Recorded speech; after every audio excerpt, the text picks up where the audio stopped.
con Vicente Vivas de Aquantic. Es un gusto estar aquí haciendo esta transmisión para hablar sobre el tema de astrología y lo que tiene que ver con las relaciones, con ese tema de afecto que es tan importante, no solamente en este tiempo, sino en todas las etapas de la vida. Entonces, bueno, Vicente, ¿cómo empezamos a abordar este tema tan chévere y tan importante para nosotros?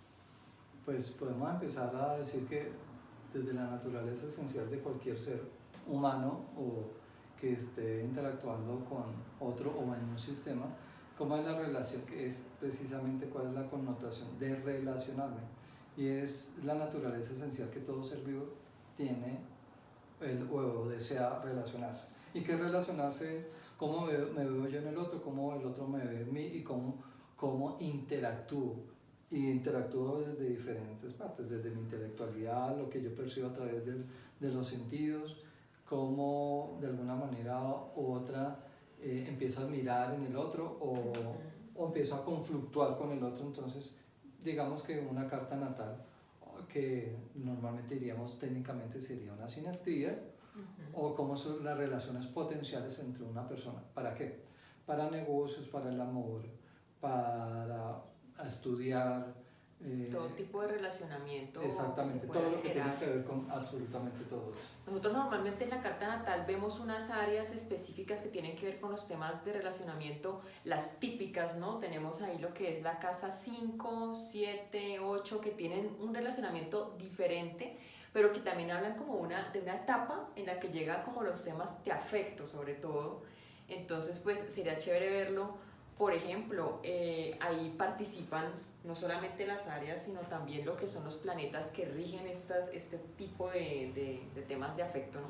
Entonces aquí vemos lo que es Venus, que es cómo manejo yo, qué me gusta, ¿no? O sea, lo que a uno le gusta realmente y cómo lo disfruta, esa capacidad de disfrute que tiene que ver con el tema de relaciones de afecto. La luna, que es la sensibilidad. Y pues también hay otros factores allí, ¿no? que participan dentro de esta dinámica y a veces, ¿no? Que veo yo esa participación de la luna negra ya en la parte ya más profunda, que es bueno saberlo porque a veces pues también incide muchísimo en los temas de pareja. Entonces, ¿cómo sería esa estructura si la vemos como por la parte de los elementos? ¿Cómo se manejaría a ese nivel? Bueno, entonces si miramos por elementos, para las personas que están escuchando en este instante y viéndonos por supuesto, ¿qué son los elementos en la parte astrológica? Digamos que el ser humano desde épocas ancestrales empezaban a hacer algunas relaciones con los elementos, y con los elementos era cómo se relacionaba o su correspondencia con la naturaleza. Entonces decíamos, nosotros tenemos 4 puntos cardinales: oriente, occidente, norte, sur. Entonces eso tenía su correspondencia a través de los elementos. Y los griegos fueron los primeros o de los primeros que empezaron a hacer esas relaciones. Pues para no contar toda la historia tan grande, pues hay 4 elementos fundamentales, que es la tierra, el fuego, el aire y el agua. Entonces, ¿cómo se relacionan? Hay algunos signos que se relacionan con esos elementos. Entonces, ¿cómo se relaciona fuego con fuego? ¿Cómo se relaciona fuego con aire? ¿Cómo se relaciona fuego con tierra? ¿Cómo se relaciona fuego con agua? Entonces, ahí dentro de esa asistencia a través de los elementos nos puede dar unos visos cómo puede ser una relación con una persona que es elemento fuego. ¿Cuáles son los elementos fuego? Entonces aquí vemos, por ejemplo, las personas, yo a veces observo, no sé si ya por parte de experiencia que he visto, las personas que tienen, por ejemplo, Venus, ¿no? Entonces Venus pues es como esa primera parte, ¿no? Cuando uno pronto una conquista, ¿no? Entonces, voy a mirar qué me gusta, cómo actúo. Y si vemos en signos de fuego, a veces son quieren iniciar el tema, ¿no? Entonces un Venus en Aries, por ejemplo, las personas que tienen Venus en Aries son los que se lanzan de primeros, o sea, eso es como el pionero ahí en esa parte, pero también da unas conductas, ¿no? O sea, en esto, cuando nos dicen, ¿será que la persona cómo se comporta? Muchas veces tenemos que observar en qué área se encuentra ese planeta. Entonces, por ejemplo, si está en el área de conquistas, en el área de pareja, en el área ya en la parte íntima, si se encuentra este planeta allí en Aries, pues evidentemente da unos comportamientos bastante arianos, ¿no? Bastante, ¿cómo se dice?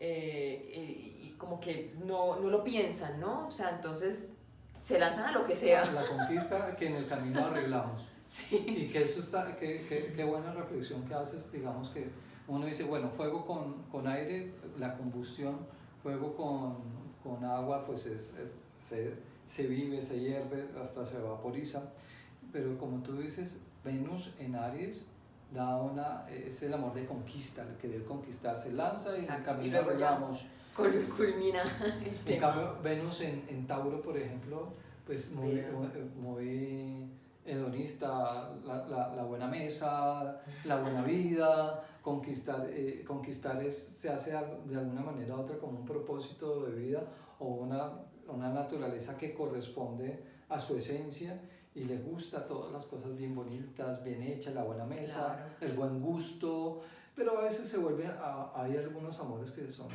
además, como es un signo muy fijo, pues nos da unos visos de cómo podía ser esa actitud, ¿No? obstinados, tercos sobre ello. Un Venus en Géminis. Wow, la variedad, en la variedad está el placer. O sea, eso es lo interesante de ver toda la combinación de los elementos y de cómo llega esa energía, porque no es que sea malo o bueno, porque tendemos a juzgar, ¿no? Entonces nos dicen, no, lo mejor es que el que está rigiendo ahí, entonces Venus en Tauro, Venus en Libra, pero hay que ver qué pasa dentro de esa carta, ¿sí? Yo he visto casos, por ejemplo, de personas que dicen, no, pues que tengo esta configuración y uno pensaría que tienen un comportamiento, pero evidentemente pues todo tiene una combinación o una manera de dinamizar los temas amorosos, pero sí hay unos comportamientos, por ejemplo, un Venus en Acuario, Venus en Acuario, no sé, en el área íntima, digámoslo así, ese Venus en Acuario es súper abierto de mente, ¿no? Entonces es, por ejemplo, que no es juzgarlo, y más en esta época como estamos hoy en día, es algo que digamos que por generación puede ir siendo más amigable, digámoslo por este tiempo, que antes, creo yo, no sé, o sea, como que estoy dando una explicación ahí. Sí, es un amor muy comunitario, ¿no? Muy como, sí, como los quiero a todos, ¿no? Ajá. Tengo una persona que tiene esa configuración y habla mucho de eso, ¿no? Que el poliamor y que entonces tenemos que querernos entre todos, pero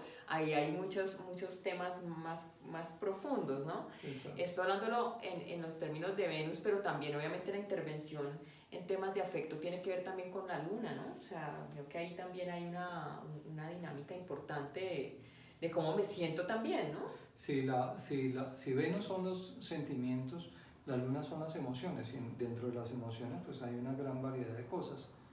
Una luna en Capricornio es muy incómoda para la luna, es una luna que está limitada, que está confinada de alguna manera u otra, que tiene una presión, que tiene una opresión, y también es muy fría, y a la luna en sus emociones pues va a tener una connotación o una eclosión de demostración de las emociones de una manera muy fría, muy rígida, a veces carente. Sí, total, porque eso como un comportamiento materno, como vivió esa primera etapa, y de pronto fue como algo muy alejado de lo normal de la contención y del amor que le tenían que dar a esa edad, de pronto así lo percibía esa persona, ¿no? Entonces como muy exigente también. Pero digamos hay temas ahí también, la luna en Tauro, digamos uno también, yo que tengo mi luna en Tauro, entonces esos temas emocionales tienen que ver también con esa nutrición, pero de verdad, la nutrición de comer y todo esto. Entonces, imagínense uno con una luna ahí en Tauro o que esté ubicada en el área de conquistas, en el área de matrimonio, por ejemplo. Entonces, ¿cómo se correlaciona ese tema también en el día a día de uno, ¿no? Hay que ver esa connotación porque no siempre, cuando uno le hablan de compatibilidad de pareja, entonces empiezan a hablar de los signos y todo, y esto lo que hace es confundir a la gente. Entonces hay que observar, obviamente, digamos, en la sinastría, o sea, qué es lo más importante cuando uno toma la carta natal de alguien, de dos personas, y la une y uno dice, bueno, ¿qué tema, digamos, da unas relaciones que uno puede decir duraderas o qué tema da una relación como kármica, digámoslo así, como difícil? No sé si has visto Claro, en esos casos. claro. Y es que muchas veces si miramos, por ejemplo, qué ángulos hace, y ese es el contexto que uno arma. ¿Qué relación tiene la luna con los elementos personales? El Sol, Mercurio, Marte y la luna en sí, y cómo es la relación con el ascendente que sea.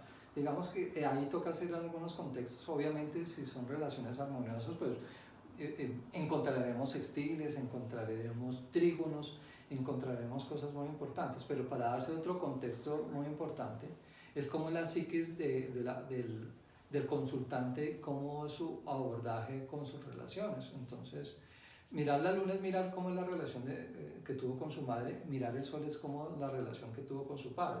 Si es una mujer a la que se está consultando, pues digamos, si su potencial pareja va a tener como reflejo, no en todos los casos, porque esto no es tan puntual, pero nos estamos queriendo hacer una aproximación, cómo es la relación con el sol, dónde está ubicado el sol. Si es un hombre, dónde está ubicada la luna. Pero también importante, ¿dónde tiene ubicado Lilith o la luna negra? La luna negra. Porque eso empieza a dar un contexto. ¿Dónde tiene ubicado a Venus? ¿Cómo expresa su amor? Si lo Venus lo tiene en un signo sagitariano, pues digamos es un amor que Un amor con para optimismo, desbordado, a veces vamos, que desde una connotación a tener un Venus en Saturno, ¿no? Entonces, ¿cómo expreso mi amor? Cada uno, ¿dónde está su ubicación? Depende mucho y qué ángulo se está haciendo. Exactamente. O tener un Venus en Virgo, ¿no? Como tengo yo. Es un poco desconfiado.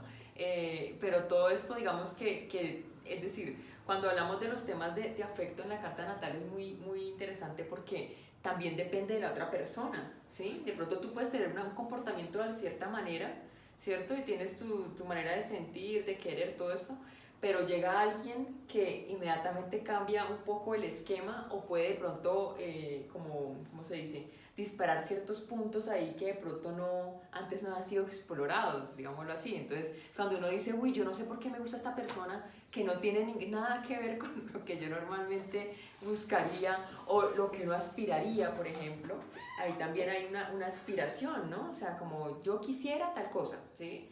De pronto hay unos participantes, algunos planetas que dinamizan el tema también, o aspectos, por ejemplo, lo que tenemos en este tiempo, bueno, que estamos haciendo este video, hay una cuadratura entre Venus y Neptuno, que evidentemente es como la fantasía y luego, uy, ¿qué fue lo que me pasó?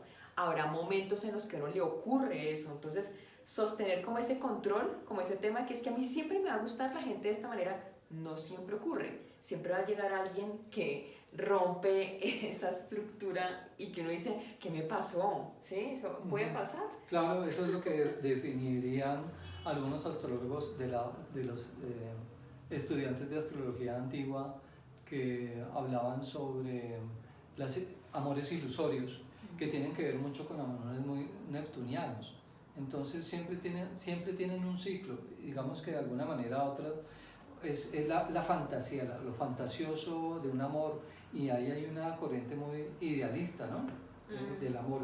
Los antiguos astrólogos, digamos que en esa época Neptuno no existía, pero tenía su correlación como regente o doble regencia, Sagitario y Piscis. Entonces, esas ubicaciones relacionadas con Piscis tenía que ver mucho con esos amores ilusorios o fantasiosos, o que no cuajaban, o que no tenían verdaderamente, no eran definidos, entonces eran muy abstractos, entonces confundía, son amores confusos y que de alguna manera u otra todos podemos identificar a través de los ciclos que se tienen. Algunos les llaman los atasides, a algunos digamos que hay diferentes herramientas como prospecciones directas, tránsitos directos. Si uno solamente se pudiera regir y poder identificar si verdaderamente lo que uno está viviendo lo está viendo a su potencial pareja o la persona con la que quiere construir un vínculo emocional, si es un amor ilusorio o es un amor concreto, es un amor que sí vale la pena de alguna manera u otra expresarlo, cultivarlo. A mí me parece muy curioso cuando, por ejemplo, la gente en las consultas tiene a Venus en Piscis, ¿no? Que Venus en Piscis está como, wow, es como el amor universal, como eso, que uno, el idealismo, pero que uno siente que uno se siente bien ahí, ¿sí? Entonces, a veces manejar esa configuración de Venus en Piscis, dependiendo de la carta natal, como está, puede ser o muy favorable o puede ser el causante de un drama. Sí, como eso que uno dice, se la pasan de desilusión en desilusión o de pensar que va a llegar ese príncipe azul y todo. No sé hasta qué punto, digamos, existan personas que tienen eso y como que les gusta el tema. O sea, como que yo digo, a veces como que es un gusto hacia el sufrimiento cuando uno ve, por ejemplo, no solamente el Venus en Piscis, sino un Venus en Escorpio también, ¿no? Entonces como una obsesión allá, como que les da esa profundidad y se quedan allí en esos recuerdos como si les gustara. Yo no sé si existe algo que, que lleve como a esa especie de masoquismo, a veces que se confunden los temas amorosos como con la especie de sufrimiento, ¿no? Como de cargarme el problema encima, y es que el amor es un campo de batalla, ¿no? Como dice esa canción allá que, mejor dicho, si eso es así, entonces vale la pena. Entonces, no sé si hay configuraciones, Vicente, donde haya gente que le guste sufrir, ¿sí? O sea, como sentirse así dramático, como que haya si no existe eso, como que no les sirve. Los ángulos que no son armónicos, digamos, los antiguos les decía los amores de la obsesión, que es cuando hay ángulos desarmoniosos entre Venus y Plutón. Y en los antiguos utilizaban a Marte.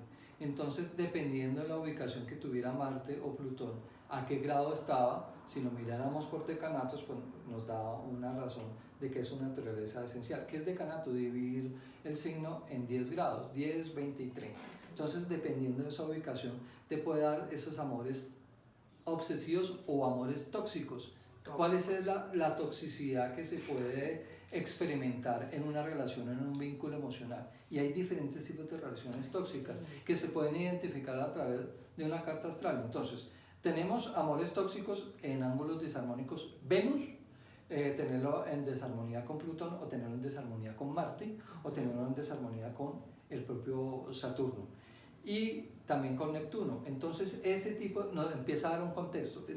No podemos mirar solamente un ángulo, porque digamos que no podemos evaluar. Ese sería un error craso para poder analizar con objetividad y profundidad.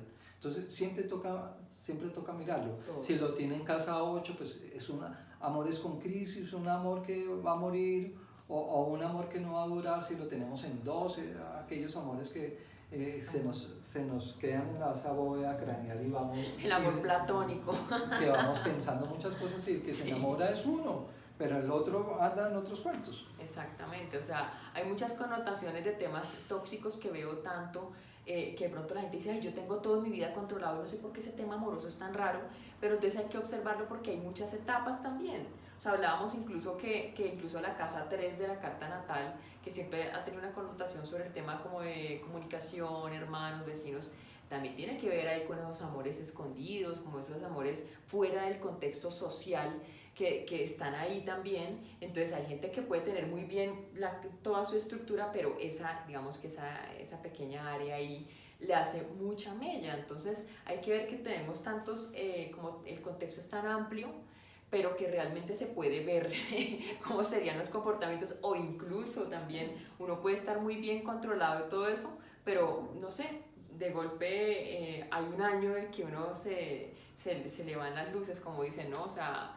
no encuentra el tema bien estructurado, o etapas de vida, por ejemplo, la crisis de mitad de vida, las personas que empiezan esa etapa que empiezan, ¿no?, entre la casa 1 y la casa 7 ahí a moverse, a ver cómo es esa individualidad, a ver si realmente la pareja es o no, y eso es una etapa que las personas que están en adelante, digo yo, son ya sabios en los temas amorosos, ¿no? Porque han tenido unas experiencias fuertes que el mismo contexto astrológico les va presentando y los pone a pensar, bueno, ¿será que sostengo esto o no? O incluso he visto personas de ese soltero eterno y en la crisis de mitad de vida terminan casados, un montón de hijos, todo, y como que eso se mueve muchísimo. Entonces a mí sería bueno mirar como esas de pronto qué configuraciones son las que más traen esas situaciones fuertes. O sea, si hay muchos planetas en el área, en la casa 7 por ejemplo, si hay eso, o de pronto se van disparando ciertos, ¿cómo se dice? Como ciertas energías ahí que van trayendo los problemas, ¿no? Digo yo, si de pronto hay demasiada carga ya. Sí, digamos que dentro de ese todo es un contexto. Si un ascendente tiene muchos planetas hacia 7, seguramente su vida estará configurada hacia tener una pareja. O si está a las 5, tener su amor, su noviecito, su noviecita. Pero si está en la casa 3, como diría el astrólogo Ben Rajel, que todo el crisol del Mediterráneo cogió todo el conocimiento de los árabes y del Oriente Próximo, del Oriente Medio, y decía que la casa 3 es la casa de los amantes que llegan a la casa. La casa 3, para él decía que es la cama. La casa 3, la habitación. La habitación donde... Y si esa casa 3 te llega uno, quiere decir que los amantes te llegan a tu cama. Entonces, o aquellos que tienen una configuración 5-12. Amores de 5 que se van a la 12. Amores ocultos de 5 a 12. O amores que tienen que ver mucho con la parte sexual, que sería una relación de la 5 amalgamada con la 8. Con la casa 8. Con la casa 8. O también que generara crisis. Entonces ahí miraríamos qué planetas puede tener eso. O amores otoñales. Entonces ese Venus, cómo es la relación con Saturno. Entonces con esos planetas otoñales o con esos amores Venus-Marte o Venus-Mercurio, que son amores que tienen una diferencia, que son adolescentes, los niños, hay algunas personas que uno ve en su configuración que tienen esa tendencia que le gusta a las personas más jóvenes, que sí, o que les lleguen ese tipo de personajes a él. Entonces, digamos que una carta con toda la objetividad del caso, pues indudablemente qué lindo uno poder acceder de alguna manera a otra, a poderse entender su psiquis, a poder entender sus sentimientos, de cómo expresarlos y cómo responder ante ciertas crisis. Claro, igual a veces uno, digamos con astrología muy bueno porque hay como unos parámetros, ¿no? Un deber ser, ¿no? Ese deber ser, pues uno puede guiarse un poco ahí, ¿no? Entonces, teóricamente, por ejemplo, si lo vemos así, entonces la casa, el área de conquista de la pareja, como esos noviazgos, corresponde entonces a Leo, ¿cierto? En la casa 5 y al Sol, entonces como yo soy como esa persona con una autoestima alta que puedo llegar a aportarle algo a otra persona y todo ese tipo de cosas, eso evidentemente pues es como el deber ser, ¿no? Pero pues no significa que siempre esté la configuración de esa manera, ¿no? También la casa 7, entonces corresponde a Libra, entonces si uno empieza a mirar eso, a mí me gusta cuando uno mira Libra y me gusta sobre todo cuando uno habla con personas que están haciendo un tema de pareja, pero al mismo tiempo de asociaciones, ¿no? Porque es esto. Y yo digo, no, es que si uno mira el contexto de la energía natural de la casa 7, ¿sí? Que es de pareja, es buscar ese equilibrio de armonía y con su regente Venus es buscarlo para que estén bien los dos, para que realmente haya un tema de disfrute, una armonía, ¿sí? Entonces, si uno tiene como esa base, es más fácil entender cómo está la casa de 7 de uno, ¿no? Cómo está esa parte de pareja de uno, y cuando uno va a ver, eso es todo completamente al revés, o de pronto como que uno dice, no entiendo la energía, es bueno comprender un poco también esa base que existe ahí, ¿no? Sí. Y de pronto, de golpe, por ejemplo, la casa 8 también, que está con Escorpio, y entonces está Plutón, uno diría, bueno, esa entrega profunda y todo eso, que a veces uno va a mirar y la casa 8 y uno es una cosa completamente distinta, y así, digamos que se configura y uno puede tener una guía, ¿sí? Si hay una manera de guiarlo o una manera de equilibrarlo, ¿sí? Es decir, la gente no está destinada a que entonces mis relaciones son un desastre para siempre, o siempre a conseguir tóxico. No, o sea, si hacemos conciencia del tema, decimos, oye, ¿yo por qué tengo esta tendencia a atraer este tipo de personas? Y vemos cómo se mueve, entonces finalmente uno dice, uy, no, es que mire, me sucede soy de esta manera de ser, luego cuando conozco a alguien me pasa esto, luego ya en conquista ocurren otras situaciones y cómo se van dinamizando como las experiencias, y me trae las mismas situaciones puntuales en temas de amor. Entonces usualmente la gente repite las mismas dinámicas, ¿no? O consiguen al mismo tipo de persona. Entonces creería yo que ahí es bueno saber esa base, ¿no? También, o sea, como entender cuál es la energía natural que rige a esos temas también, ¿no? Y es que hay diferentes ciclos, como tú bien anotas, cuando me llega mi verdadero amor, o que verdaderamente yo lo he soltado y lo que yo quiero, en definitiva, la tengo clara, no quiero ahorita comprometerme, o si quiero comprometerme, ¿cuál es mi deseo? Dentro de muchas corrientes de pueblos ancestrales hablaban que el amor llega como cuando uno verdaderamente lo suelta y no tiene ninguna necesidad, como el budismo.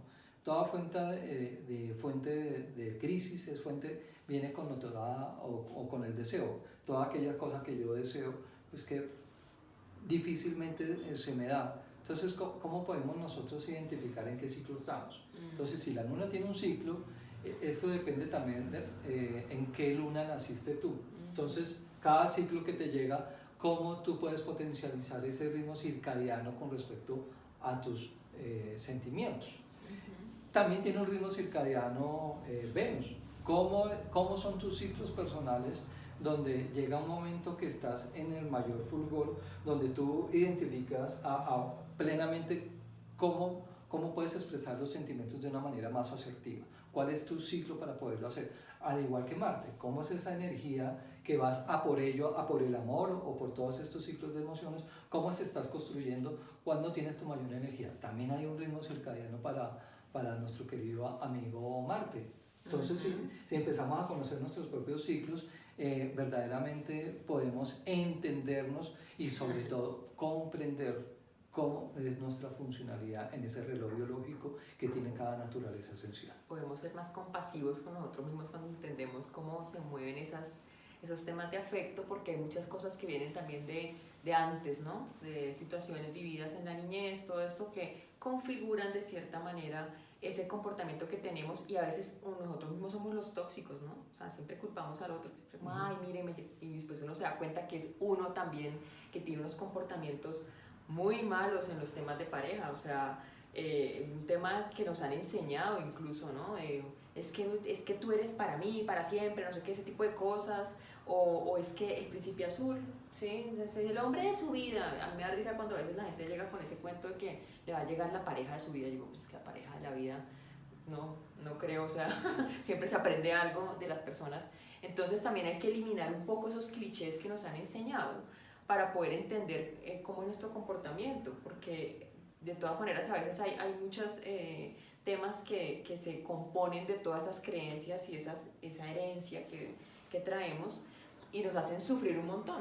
Entonces, no sé, Vicente. Mira que tú acabas de mencionar un tema muy chévere y da pie para hablar sobre la famosa proyección. La proyección que hablamos en psicología, o la transferencia de personalidad, la podemos ver en una carta astral.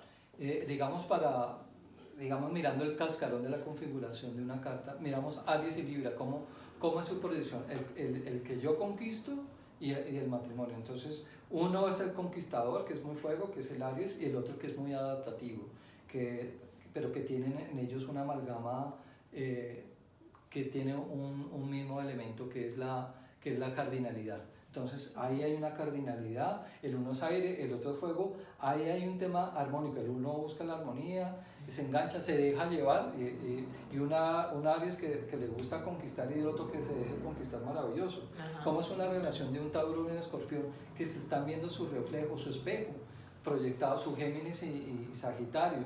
Y así lo hacemos también con Cáncer y Capricornio.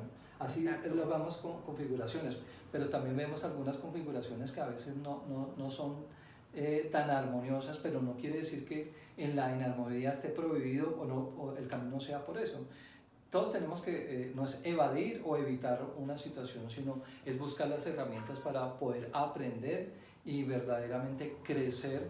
En una relación te hace crecer, verdaderamente eso es lo que nos lleva a las cuadraturas o los ángulos inarmónicos a evitar ese tipo de situaciones, sino a crecer, a mirarlo con objetividad. Es a adherirse y sobre todo, mi pareja me enseña quién soy yo. La mejor manera de uno conocerse a sí mismo es ver a su pareja. Aquello que criticas de tu pareja, ¿qué tienes tú de tu pareja? ¿Qué te está mostrando tu pareja? Sí. ¿Qué te está mostrando tu mamá? Porque eso está también en otro tipo de relación. ¿Qué te está mostrando tu papá? ¿Cómo es la relación con tu hermano? ¿Qué te está diciendo? ¿Cómo es esa configuración de tu pensamiento? Si eres de alguna manera otra tolerante o intolerante. Empezamos a mirar todo ese tipo de cosas que en una carta astral verdaderamente nos puede dar muchas luces. Cuando hablamos de eso de proyección es muy chévere, porque uno a veces, yo ahora utilizo mucho ese término, entonces cuando uno empieza como a decir, ay, me desespera esto de esta persona, uno dice, Dios mío, ahora que tengo que aprender, entonces uno le da como cierto, no es miedo, sino que uno se ve cauteloso en sus juicios y en su manera de criticar. Yo que soy Virgo, entonces un Virgo es súper criticón.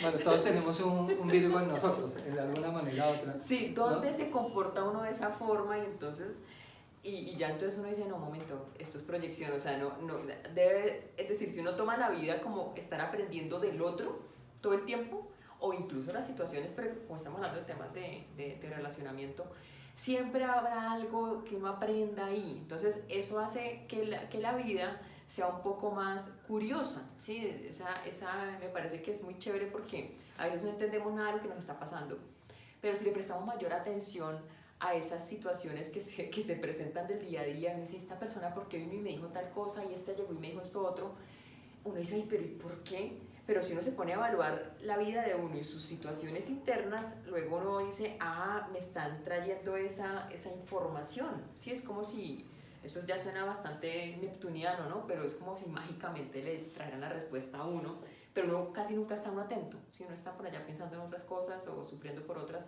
pero si uno se pone con esa atención completa a las situaciones, sin juzgarlas, entonces uno aprende y puede solucionar sus propios problemas, ¿sí? Por eso es que el tema de pareja, la casa 7 y esto, uy, eso es una confrontación súper fuerte, porque esa persona sabe todo de uno, ¿no? Si uno se pone a mirar, la pareja en convivencia sabe todo, o sea, cómo es tu personalidad, cómo maneja el dinero, cómo es usted en su comunicación, su mente, todo, con los hijos, todo, absolutamente todo. Entonces, una crítica que uno reciba de la pareja, del esposo, de la esposa, uy, hay que tenerla en cuenta. O sea, usted me tiene cansado por tal cosa, ¿no?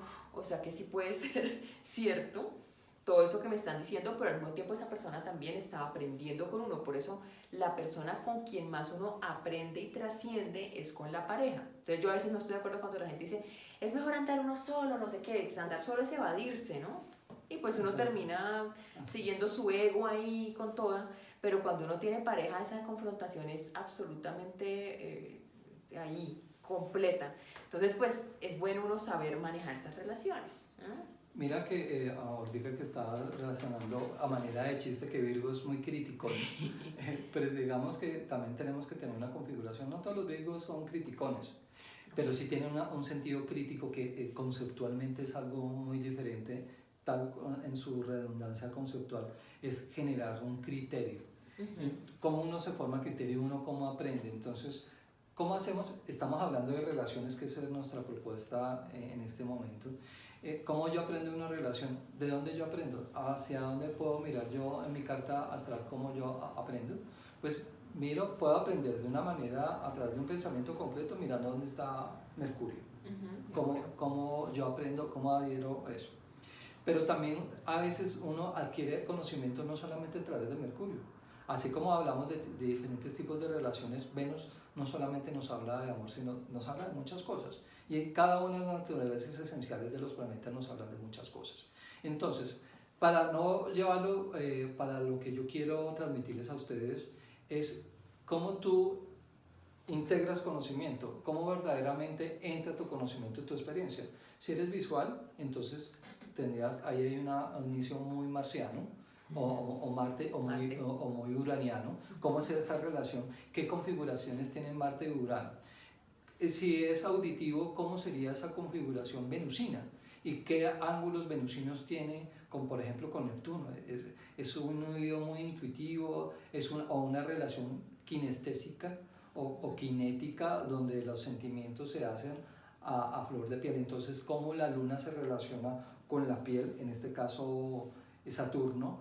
Entonces, si eres visual, auditivo o kinestésico, o cómo te amalgamas con ese es importante, porque de esa manera, si tú identificas verdaderamente cuál es tu canal de integración de conocimiento, y sobre todo lo que estamos hablando es de experiencia a través de las relaciones, verdaderamente eso es un punto maravilloso y puede ser fuente de inspiración para tus procesos.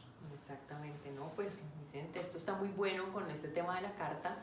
Yo digo que todo el mundo debería conocer esa configuración de su carta natal para entenderse primero. O sea, no decir la vida está en contra mía o porque me pasan estas cosas, porque uno siempre tiende a culpar lo externo, sino comprender qué cosas hay que aprender a manejar, ¿sí? Entender, por ejemplo, las etapas de vida, en qué momento llega uno y como que, qué situaciones se pueden presentar para entenderse. Entonces, no sé, para decirle a las personas que están aquí viendo el video que si necesitan entender su tema afectivo, de pareja, pues nos pueden contactar a Vicente y a mí para poder mirar esa configuración personal o la parte de sinastría. La sinastría de pareja es tomar la carta de la otra persona con la carta de uno, se unen se mezclan y aquí vemos las correlaciones y qué aportes me da la pareja o qué desafíos y aprendizajes también tengo ahí.